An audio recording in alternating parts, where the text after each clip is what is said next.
ส่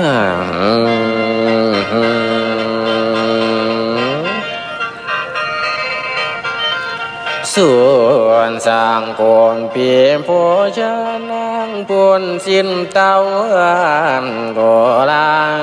สามผู้ลิสาทางนายจากกล่าวนิยายเดืองพามเท่าหายสู้ศกสู้ศกก็มันก็ยกมือขอย่อมือทูลผ่าบาทให้ลูกน้อยนาถอยท่านสองกุมารนอไทยมานได้แล้วมันก็เหียบเผาพาลันมาถึงนักขรังตนผู้บุญกวงบุญสมพานทานเท้าพาผู้บ้านซื่นซอยให้ข้าน้อยตอบต่างหลานมันก็รับเอาประหลาดสถานดังหัวคุ้ยสร้างมาคอยขาและเงินคำของจำน้ำมันก็ได้ทุกสิ่งพามเท่ามันก็ไรจังดีเมียมันจำให้นี้ด้วยอำนาจเข้าทงมันขาดตั้งแต่ป่าหิม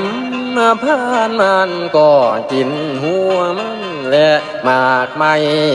ใส่เท่าประแทงตี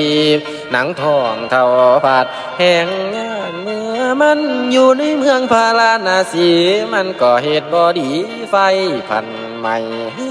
อนมันเสียตอนนี้มันก็หนีมาอยู่ในเมืองกาลิงกาลาดมันก็บ่มีศาสตร์ปูนอนมันก็บ่มีหมอนนูนหัวจักหน่วยก็มีแต่เฮียนน้อยน้อยการถูกต้องมันก็ปองขอกินเจละเล็กเมื่อละน้อยมันก็นุ่งตั้งแต่ผ้าขาดลายเลยพอพอยเหียนขาดจำหำจำเอวแต่นั้นบางวันสู้โศกเท่ามันก็ได้กินเขาตังแต่กำเตือ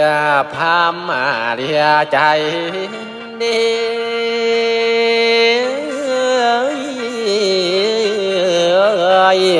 มาได้นอนติงฟ้าห่างอดยันอยากพังแค้นพามเท่าฮาโลโลโพลนปงไว้เป็นตอนการโยหน้าไว้เพียงทอนี้เอาไว้มาแค้น